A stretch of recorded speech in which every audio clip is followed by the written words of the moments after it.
Let me look at this camera and address Honorable Dr. OBURU Odinga. Honorable Dr. OBURU, you really wanted this position. You wanted this opportunity to be the party leader. You wanted to take over from your brother, your late brother. How I would wish you would live to its task. How do we should show that indeed you qualified and you are equal to the task. And this is the way. Like your brother has been able to hold the party together for nearly 20 years. That is 2 decades. Can you hold the party together? Whatever rifts, whatever is happening within the party that we are seeing, factions in the party are as a result of your failure. As a leader, you're supposed to consolidate. You're supposed to encourage political cohesion. You're supposed to encourage cohesion amongst the supporters and even the leaders in your party. But when they are not together, it means you have failed in terms of leadership, because a leader doesn't send away. You can't just say that since this ship is running and hater skater, I'm going to let it go and be eaten by hyenas. You need to consolidate and look after the ship. You are given that mantle, and you need to pull up your socks and show that indeed you are equal to the task. So if you know that whatever relationship you have with the ruling party is causing rifts in your party, then you had better given that one up. You need to know that you cannot be bigger than the party, and not your ideas cannot be bigger than the party.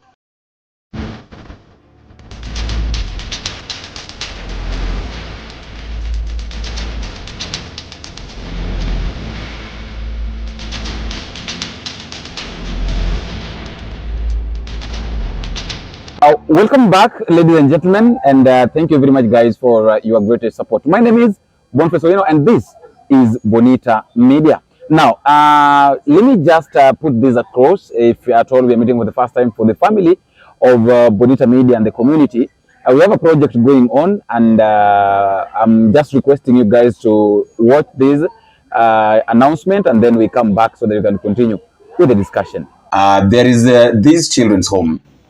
I visited it, had a conversation with the director, both the director and the assistant director. We really talked. I saw the children. There were 2 kids who are abandoned by the mother after birth. I think 2 days. So the children are barely 10 days old. And others are also there. There are around 89 right now, and they told me that there are some in school, so wakirudi wote, the number will be around 100 plus.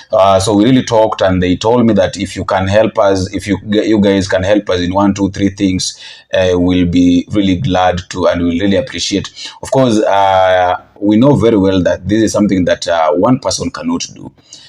Kukaa na watoto wote, hata useme uko na only one source of help, it's something that it's impossible. So after that, I had a brief talk. Nilikaa na watoto, the few that nilipata, wengine nilipata kama wanalala. I just talked to the few, I interacted with the few of them, just kids here and there.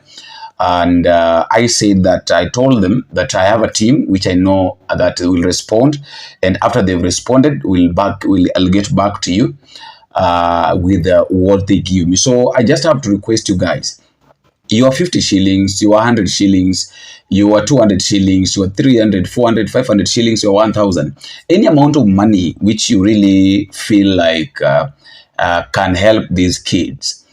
Please just use the M-Pesa number on your screen so that you can help these kids. Nobody knows, we cannot say that, I can't help a kid, si mtoto wangu. Haizi kuwa mtoto wako, lakini we all know how maybe these things normally comes later. So just a humble request, please guys, if you can, just use the number on your screen. Just send your 50 bob, your 100 shillings, 200, 300 shillings, whatever you have. We'll make arrangements, and then tutaona what we can do. Kama tutawanunulia vyakula, kama itatosha mpaka manguo, we can do that. It's something that they requested that we do, because saa zingine though watoto walali njaa, but sometimes I talk the director told me that sometimes they really struggle how they can get food for the kids. You know, the kids is to be happy and all that. Actually, the kids were very happy seeing me. They were saying, the director told me that wanapenda sana wakati mtu amekuja kuwaona mtu mwingine mgeni apart from wale wenye wamezoea, because they feel that they are really loved indeed. So please, that is the project that we have this month. I would request you that I'm humbly requesting you that let us do this for the sake of these kids. Wale wenye walikuwa wanasema kwamba pesa yangu siwezi peleka kanisani kwa tithe, ili nipeleke kwa children's home. Now we have a project. Please just come through and we see what we can do. Now, that announcement is about the orphanage that the orphans that are supposed to go and visit. That is the project that we are doing this month. So whatever you have is going to really help. There are those who've already done their part, they've already sent what they have. And I believe that whatever you have, also you can just use the number on the screen, 0768 78 73 76 46. That is the number, Boniface. So we know it will be good that we help these children, because at the end of the day, they need people that can help them. And today I'm very lucky to have Mr. Chemiat here. And I'm going to give him time to introduce himself. And then also, he will also tell us what he has for us for the sake of these children, because he is also a father. And there are also some children that he's catering for. He'll tell us more about what is his plan, if he is going to stand with us, which I believe he's going to do that. And then we embark on our discussion.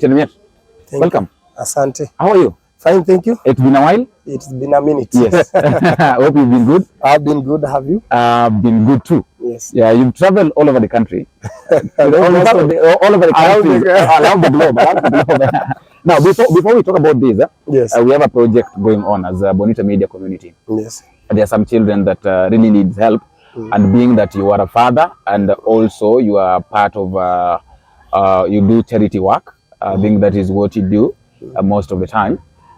We are just requesting people to stand with these children. I went and visited this orphanage, and then I had a lengthy discussion with the directors. We talked about what they want, what the children need, what they can require, and then I told them that I have a team. We'll discuss that, and then we'll go back at least and talk about and give them what we have. So maybe on your side, you can tell us, before we continue, you can tell us that you're going to help us in one way or the other, and then we talk about what next.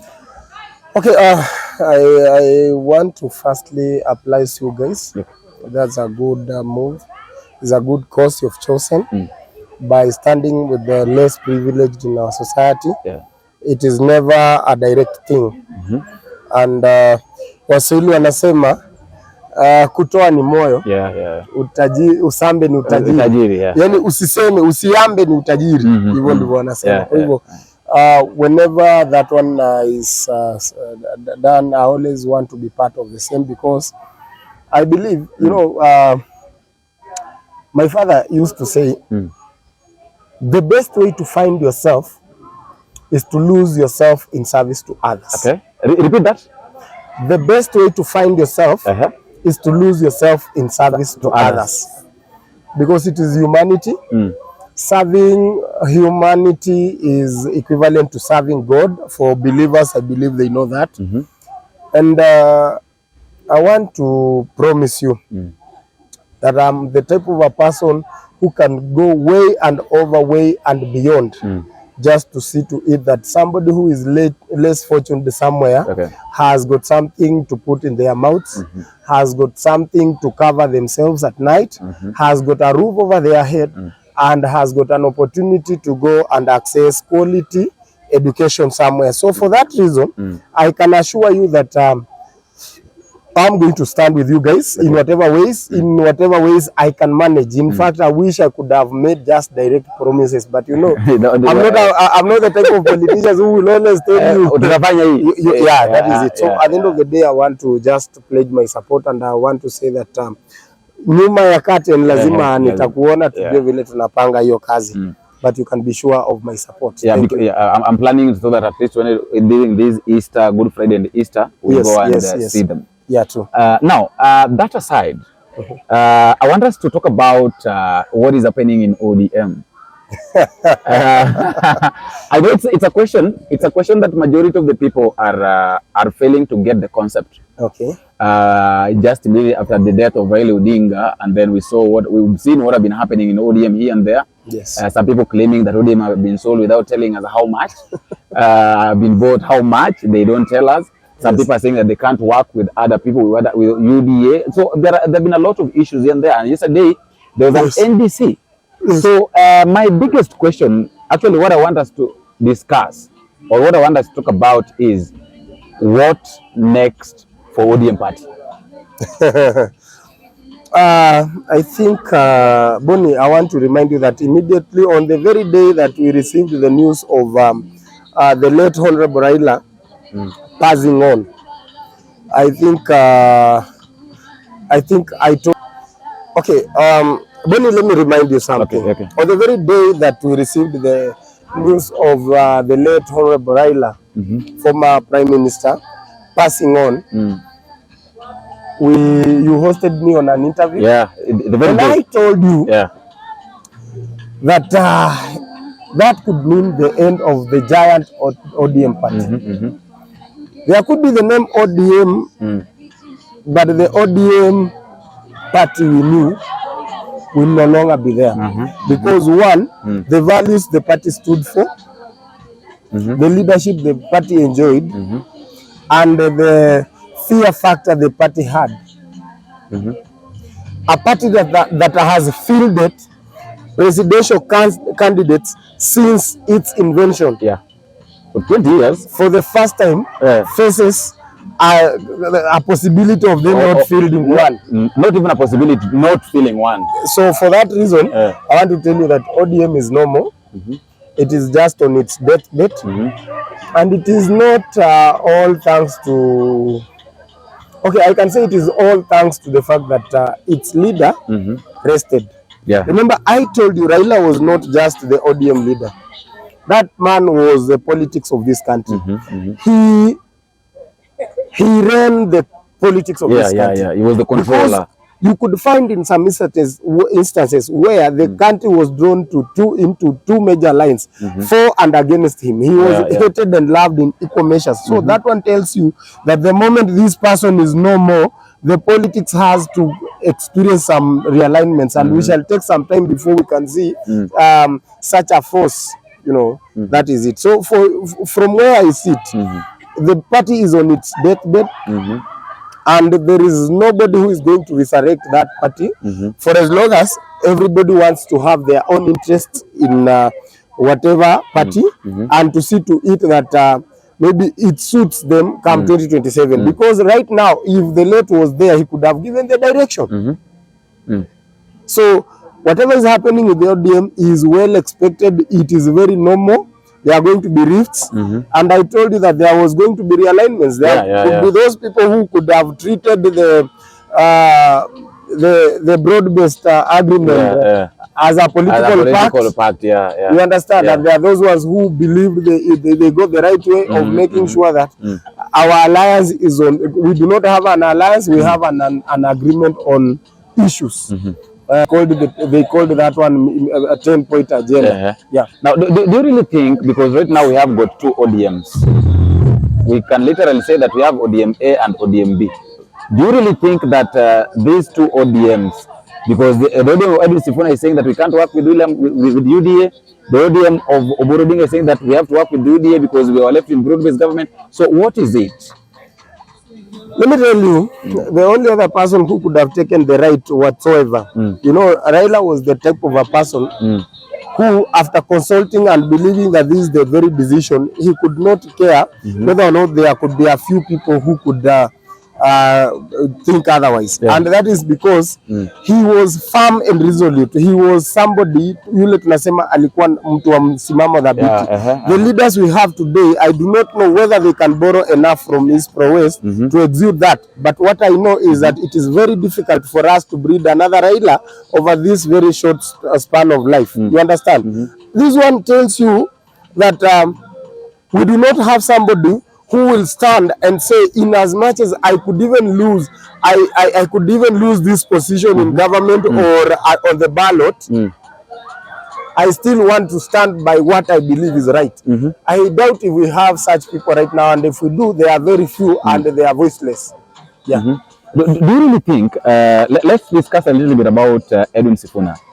Is a man to watch, let's say that, let's just accept that Edwin Sifuna somewhat is a man to watch. And based on his stand, the political stand, because I heard him yesterday saying that he cannot work, he cannot be a Secretary General of OBURU. Do you really think that he has a future in as far as politics is concerned? Let me tell you, Sifuna will leave ODM eventually. You can take that one to the bank. And I told you that one sometimes back. Simply because what is happening in ODM is those people who have the real who have got real support of Mwananchi. No, there is that ODM leadership and then there is ODM Mwananchi. So the people who have got ODM Mwananchi do not have powers in the party. And then those ones who have got the powers in the party do not have ODM Mwananchi.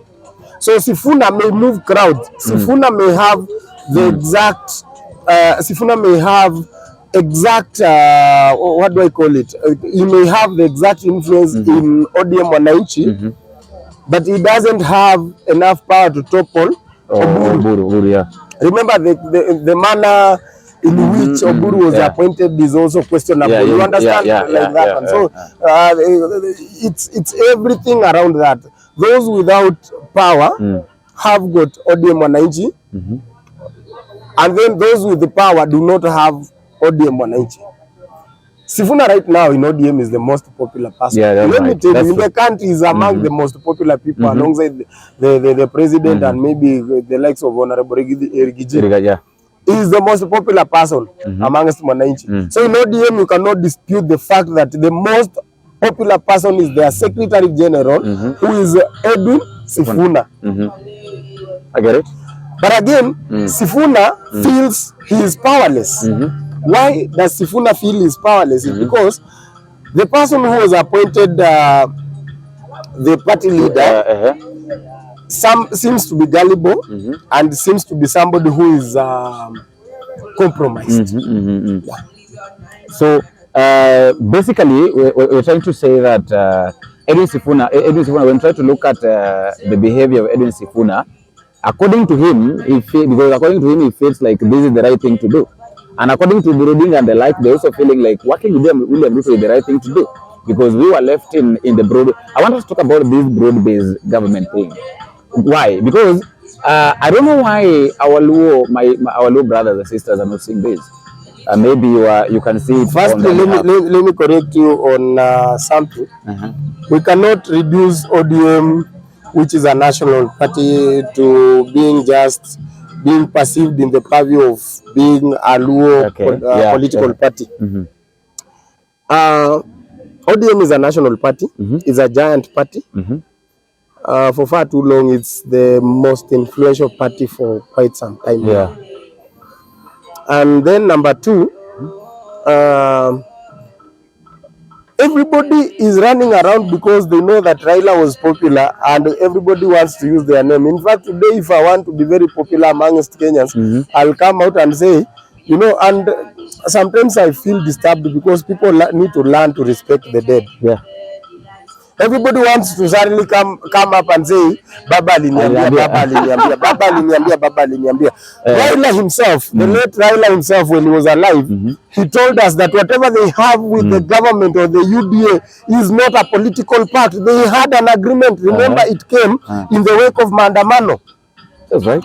The Raila and ODM party, while leading Maandamano against the cost of living. The cost of living, They needed to reach a point where they needed to have an agreement with the government. The government was like, look, what can we do for you guys to stop this, picketing and doing the Maandamano?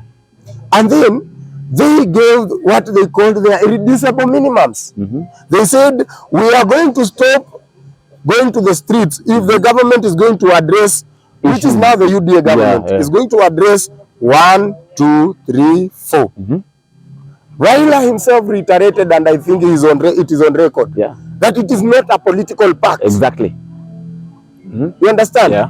So, where the madness of the likes of Wanga, and I'm sorry to say this, I mean no disrespect, has come from, everybody suddenly wants to say that you can come today, Honorable Gladys Wanga, Honorable OBURU, gullible as you may be, come out in black and white and say, look, Raila left us here. He did not say that we have a political pact.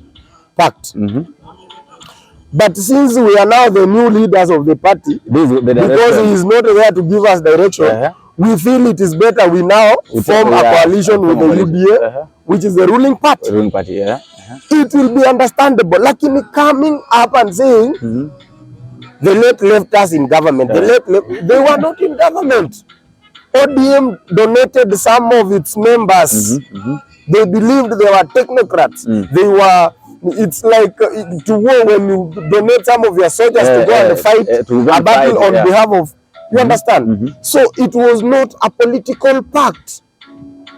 It was not a marriage between the ruling party and ODM. And how I feel, you know, for the first time in close to 20 years or thereabout, the president, Honorable William Ruto, who left the party a long time ago, wore the party's colors. When Raila was alive, after the president, the now president, by then a member of parliament, left the party, he has never worn those colors. Why come and wear them after this guy has left? And then start justifying this? It's wrong. It is fishing from troubled waters. It is taking advantage of an already bad situation, because these people are grieving as a party and as Kenyans at large. So at the end of the day, I have a feeling SIFUNA will not win it against OBURU, because they have the instruments of power in the party. So SIFUNA will walk away. But he will walk with he will move away with the ODM spirit. He will leave just a shell. So because he has the ODM wananchi, but he doesn't have the ODM power. So it's like what is happening right now. It's a competition of who owns the ODM right now. Yeah, but you see, from what I see, SIFUNA is also very clever. I think from his statements yesterday, it seems he is throwing in the towel. Yeah. And if I was SIFUNA today, I could come up with because you have the spirit of the party, the real party of course, the real party is where majority of the citizens lie. I could just come up and say we are moving away. We are forming ODM original, or we are forming ODM asili, or just something. You will go with the spirit, and the majority of Mananchi will come, because right now SIFUNA is ODM. Just come up with something. Yes. So what is, according to your observation, because I know you've observed this, what is Winnie Odinga's role in all this? You see, Winnie Odinga yesterday, and I pity that young girl, because she is between a hard rock. If I can tell you the truth, you know, Winnie is trying to be rational. Winnie is trying to say, you see, I do not want to disrespect you, uncle. Yeah. But again, she believes the other side, the leader Mwananchi camp, is the one that is right. Her heart lies there, but she doesn't have the courage to just come out and tell OBURU, look, this is wrong.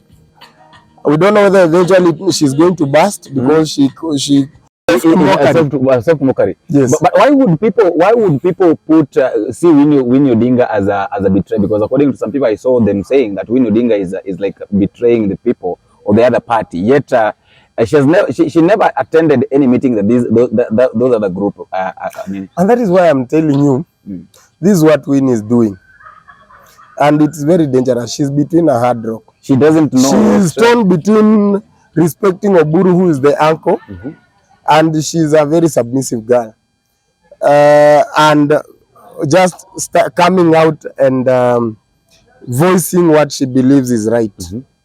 What Winnie is doing, Winnie's heart lie with the ODM Mwananchi. Of course, lies in the Linda Mwananchi camp. But for whatever reason that some of whom we presume and others are unknown, she has to be where the uncle is. And I have told you, whatever we are witnessing today, OBURU, you wanted this position. In fact, let me look at the camera. Let me look at this camera and address Honorable Dr. OBURU Odinga. Honorable Dr. OBURU, you really wanted this position. You wanted this opportunity to be the party leader. You wanted to take over from your brother, your late brother. How I would wish you would leave to its task. How do we wish you would show that indeed you qualified and you are equal to the task. And this is the way. Like your brother has been able to hold the party together for nearly 20 years. That is 2 decades. Can you hold the party together? Whatever rifts, whatever is happening within the party that we are seeing, factions in the party are as a result of your failure. As a leader, you're supposed to consolidate. You're supposed to encourage political cohesion. You're supposed to encourage cohesion amongst the supporters and even the leaders in your party. But when they are not together, it means you have failed in terms of leadership, because a leader doesn't send away. You can't just say that since this ship is running and hater skater, I'm going to let it go and be eaten by hyenas. You need to consolidate and look after the ship. You are given that mantle, and you need to pull up your socks and show that indeed you are equal to the task. So if you know that whatever relationship you have with the ruling party is causing rifts in your party, then you had better given that one up. You need to know that you cannot be bigger than the party, and not your ideas cannot be bigger than the party. It is high time you started listening, and do not just listen to WANGA and Junet. They have been a mockery of the leadership this country have for quite some time now. And in fact, the departure of the late Raila Amolo Odinga, or his demise, has exposed some individuals who have been masquerading as leaders, but indeed we can see what they have to offer besides insults and dishonest. So, Honorable OBURU, consolidate your party, encourage cohesion, make sure that everybody is singing your song. That is when you will convince myself and the rest of Kenyans that indeed you are equal to the task. For now, 2 decades, nearly 4 elections, ODM as a party has fielded a presidential candidate. How could it be that the first time they are not going to field a candidate is when you are their party leader? Don't you think something is short? Don't you think I'm not insulting you when I tell you that indeed that is why the reason as to why God saw it fit that your brother, being young as he was than you, be the leader and not you? Could it be that we as Kenyans, or whoever installed you as a party leader, was wrong in choosing you because God had rejected you from the word go? Pull up your socks, guy. The message is very clear to our very own youth leader, that is Honorable OBURU Winga. And I think I don't have anything to add on what you've said. Mine is just to ask you the last question as we wind up. Do you really think that the way things are right now, between the president, the Luo nation, and the mountain, William Ruto will be very lucky to win? You've talked about the issue of OBURU Winga, and I think the message is home. And for them that are going to watch this, if you can share that statement or that piece with anybody who is close to OBURU Winga, or anybody who is close to Gladys Wanga, or anybody in ODM, please make sure that they get this message. If you like Oguda, you should be tagged on this. Now, Mr. Cheniat, I want to ask you a question, and this question is very serious. Because right now we are seeing William Ruto is thinking that he can get the votes. I know that politics is very Kenyan politics is very dynamic. We cannot know what the outcome. But do you really think that what happened, what the Kikuyus did to William Ruto, those can do to him? Okay, about the dynamism of Kenyan politics, it is in the sense that you can never predict 2 months ahead, leave alone 2 years or 14 months to go. Kenyan politics are active politics, and you can never say what is going to happen tomorrow. So I cannot tell you whether or not the president, Dr. William Ruto, is going to defend the seat. Or maybe, you understand. So that is what I can exactly tell you. But again, so to some extent, I believe Ruto has gotten the one-term proponents exactly where he needs them to be, in the sense that he wants them to believe that he is going to lose. Okay, that is his target. They stay in the very comfort zone, knowing that I do not know a lot, and I have told you mine is to just give my own opinion. I am not partisan. I do not stand for either side. I do not belong to any party. I do not belong to one term or two term. But what I can assure you is that the way I have known the president since when he was a member of parliament in Eldoret North, where I happen to come from, he's the type of a person who may not know how to lead or deliver in terms of services, but he knows how to win elections. So even as united opposition gear up or try to make a stab, or even the likes of Linda Mwananchi, they need to know that they are not dealing with a very, very easy person. So if they dare slumber and say that we have cornered him, and Gen Zs and the likes of us millennials come and say tuko kadi, tunaweza kuwa kadi achomoe joka. That is what I said. Alafu kiturambe. So in a nutshell, what I'm saying, I do not want to say that I support him for re-election, or I am against his re-election, because mine is to just give views. But the truth of the matter is he has chances, and you can't tell me that the Nyanza region, I do not want to use tribal names. The Nyanza region or the Luo Nyanza is going to give him what the Mount Kenya region did in the last election period. Simply because when you look at the numbers, it is unfair to compare the two regions, because when you look at the numbers, the Mount Kenya region enjoys that population, but again, you're not very, very sure whether or not the Mount Kenya region is going to vote in one basket, and if it will, whether it is going to be for or against him. That's right. Like I told you, you can never predict 14 months ahead. So I don't want to say that he's going to lose or to win his re-election quest. All I want to say is that I know he has got chances, and the opposition has got a real chance of maybe making sure that their one-term song becomes a reality. Your last statement as we wind up? Okay, your last statement. To our listeners and viewers, I want to say thank you so much. Like always, I told you, I've always been Chemiat Arab Chemoet, or I really go officially by Kevin Chemiat. And I want to say thank you for always tuning in. Thank you for always being there for us, because I believe we represent the authentic voice that will always tell you things without fear or favor. We say it as it is.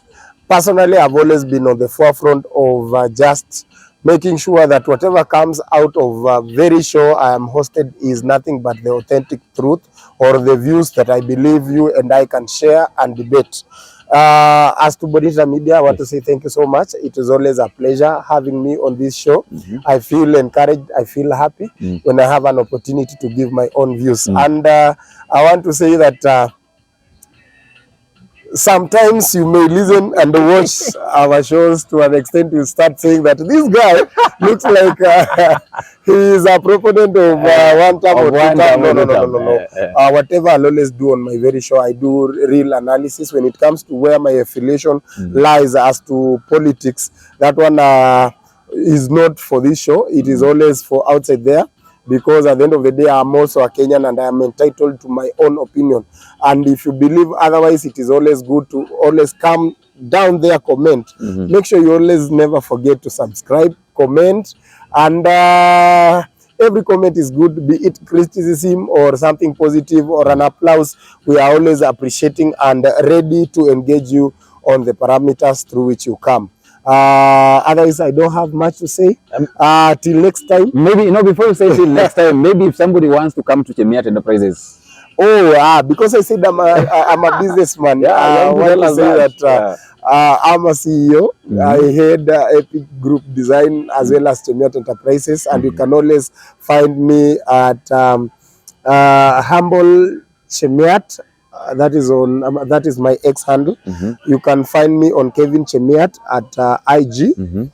And find me on Chemiat Arab Chemoet on Facebook. If you want to find us physically, you can find me at my office at Chemiat Enterprises. That is Thika, Sawa House Building, room number 11 or office number 11. You can also find me on what else? TikTok at Chemiat One. The only place is WhatsApp. Yes. And that one I'm not going to give out unless I give my you are giving me the airtime of my business. So if you need to find me on phone, you will call Chemiat Enterprises on 0792 240 044. I repeat, 0792 240 044. That's it, Pache Convoy. You know, you are a very good friend of mine. I have to give you airtime. To tell people where you are. By the way, sir, you might be wondering where we are today. We decided to do an outdoor interview, and we are at a place. We are at Thika. Yes, this is Thika, at a place called Nightfall Park. Nightfall Park. So that is where we are. Anyway, what I want to say is this: just like he has mentioned, that whatever we say here, whatever we discuss here, doesn't really necessarily mean that we are supporting any political party. Remember, I normally tell you, even during our one-on-one analysis, that I'm not supporting any politician. Whatever happens, whatever I talk about anything. Like akifanya vizuri nitasema, akifanya vibaya nitasema, whether it's a president, a deputy president, anybody else, I'll just say that. And the fact that this is my final statement, that the fact that you have too many fish doesn't necessarily mean that you are a fisherman. Until we meet again in the next video, if it's possible, I've been your host, Boniface. Bye-bye.